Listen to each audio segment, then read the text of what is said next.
Alright, so here in this video I'll be showing you how you can go about downgrading Skyrim Special Edition following the Anniversary Edition updates in order to use the SE build of SKSE64 and mods that require it. Now there are 3 things that you need to note before following this video. First of which is that the Steam version is the only necessary version to do this for, as SKSE64 is incompatible with the Microsoft and Game Pass version due to it being locked down by Microsoft. Second, the non-English copies are unsupported, as this patcher makes very specific changes. And lastly, if you've been holding off on the update, your game will need to be updated to the Anniversary Edition for the patcher to work. Now, before we jump into downgrading, there's one step you need to do on Steam. So find Skyrim Special Edition in your Steam library, right-click, go to Properties, go to Local Files, and select Verify Integrity of Game Files. This will then validate the files of the game, ensuring that they're all up to date and unmodified. This is required in order for the patcher to work as intended. Once all files have been successfully validated and reacquired, you can go ahead and close. And now we can move on to the downgrade patcher. So now you'll want to go ahead and go to the Nexus Mods link, which will be down in the description below, which will bring you to the Unofficial Skyrim Special Edition Downgrade Patcher by Helgari, which has received a significant amount of updates since my previous video. Once you're here, you'll want to go ahead and scroll down, click on the Files tab, and you'll now see that there are 2 main files, that being the Best of Both Worlds patcher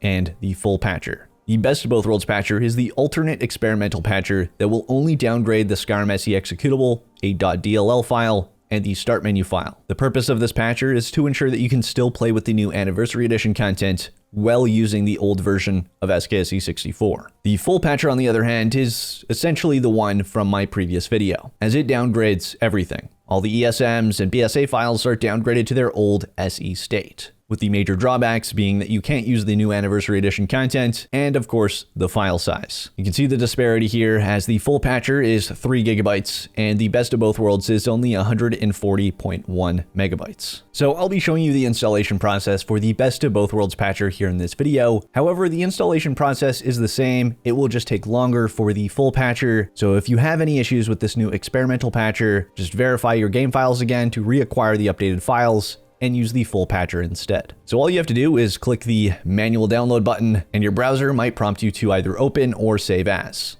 If so, go ahead and click save as. It should now ask you where you want to download. Just set it to your downloads folder and click save. Once it is downloaded, go ahead and open up your downloads folder, and within you should see a Best of Both Worlds patcher executable. In order to run it, you'll want to go ahead and right click and choose Run as Administrator. This will ensure that you don't run into any permission issues on your PC. So once you've clicked Run as Administrator, you should get a UAC prompt in which you'll want to select Yes. Now, for most of you, the patcher should automatically detect your install location for Skyrim Special Edition. However, if it doesn't and it gives you an error letting you know that you need to locate it manually using the folder button, go ahead and click OK and select the folder icon at the top left.